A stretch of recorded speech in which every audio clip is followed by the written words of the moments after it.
Assalamualaikum warahmatullahi wabarakatuh. Jadi saya akan memaparkan mengenai dampak jika prinsip Good Corporate Governance atau GCG diabaikan, dan juga saya akan membahas studi kasus terkait hal tersebut.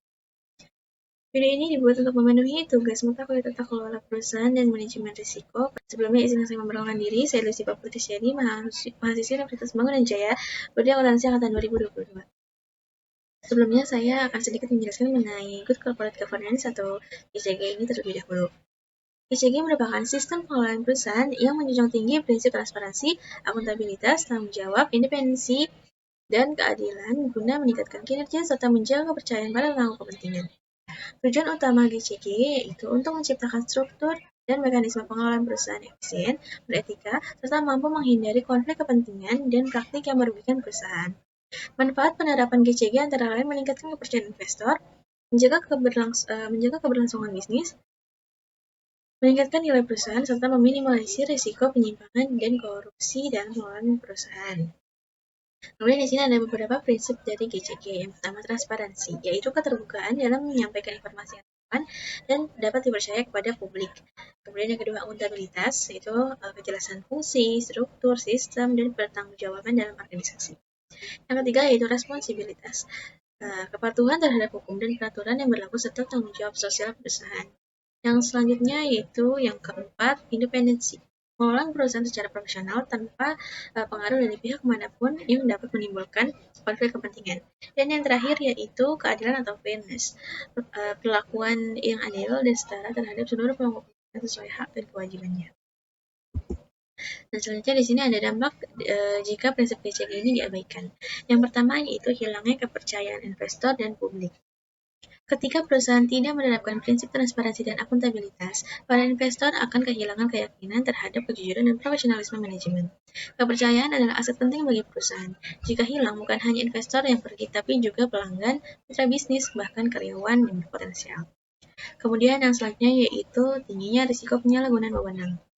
Tanpa adanya sistem pengawasan yang baik, manajemen bisa menyalahgunakan kekuasaan untuk kepentingan pribadi atau kelompok tertentu. Hal ini dapat merugikan perusahaan secara langsung baik dari segi keuangan, operasional, maupun etika kerja.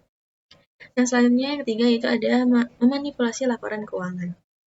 Setelah satu tanda lemahnya CG, salah satu tanda lemahnya CG adalah ketidakjujuran dalam laporan keuangan. Manajemen bisa menyembunyikan kerugian, membesar-besarkan pendapatan, atau menyamarkan utang. Praktik ini tidak hanya menyusahkan investor dan pemangku kepentingan lainnya, tapi juga berisiko tinggi terhadap sanksi hukum dan keruntuhan terhadap perusahaan.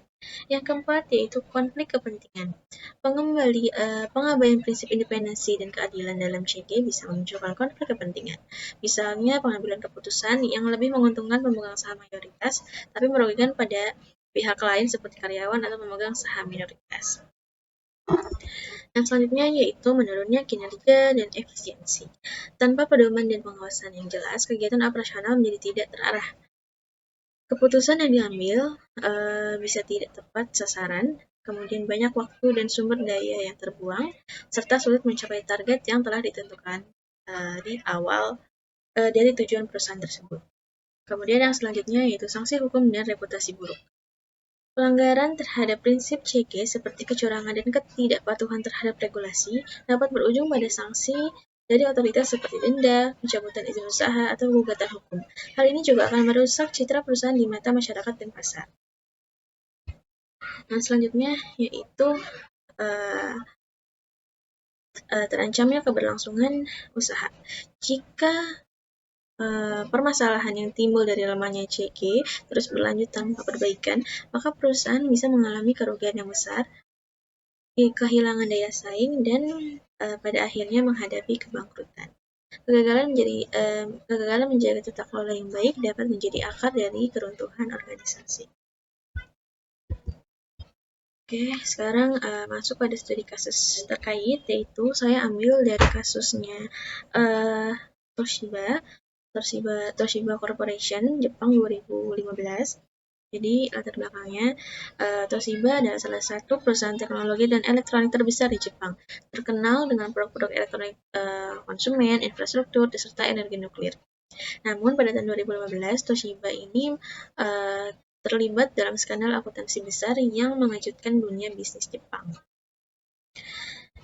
Selanjutnya di sini ada masalah CG-nya. Yang pertama, manipulasi laporan keuangan. Toshiba diketahui melebih-lebihkan laba perusahaan sebesar 1,2 miliar selama kurang lebih 7 tahun. Nah, praktik ini dilakukan dengan menunda pengakuan kerugian dan merekayasa pendapatan dalam laporan keuangannya. Kemudian yang kedua, tekanan dari manajemen. Skandal ini terjadi karena tekanan dari manajemen puncak kepada bagian keuangan dan unit bisnis untuk mencapai target laba, meskipun kondisi sebenarnya tidak memungkinkan. Kemudian yang ketiga terakhir yaitu lemahnya fungsi Dewan Direksi. Dewan Direksi dan Komite Audit tidak menjalankan pengawasan yang efektif. Mereka dianggap terlalu pasif dan tidak berani mempertanyakan keputusan manajemen yang melanggar prinsip independensi dan akuntabilitas. Kemudian dari masalah yang dilakukan Toshiba ini mendapatkan dampaknya. Jadi di sini ada 4 dampak. Yang pertama yaitu presiden dan beberapa eksekutif senior Toshiba mengundurkan diri. Kemudian yang kedua, nilai saham Toshiba anjlok dan reputasi perusahaan rusak parah di mata publik dan investor. Yang ketiga, Toshiba mengalami krisis keuangan besar dan harus menjual beberapa unit bisnis penting, termasuk divisi chip memory yang sebelumnya menjadi andalan perusahaan. Dan dampak terakhirnya yaitu reputasi tata kelola perusahaan Jepang ikut tercoreng, karena selama ini Jepang dikenal memiliki sistem CG yang kuat. Kemudian, kesimpulannya, jadi kasus Toshiba ini menjadi contoh bahwa kegagalan dalam pengawasan internal, lemahnya dewan direksi, dan tekanan berlebihan terhadap pencapaian target keuangan dapat mengarah pada manipulasi laporan keuangan dan krisis kepercayaan. Perusahaan sebesar apapun tetap harus menjunjung tinggi prinsip-prinsip corporate governance seperti transparansi, akuntabilitas, dan integritas untuk menjaga keberlangsungan bisnis. Sekian pemaparan dari saya, kurang lebihnya mohon maaf. Assalamualaikum warahmatullahi wabarakatuh. Terima kasih.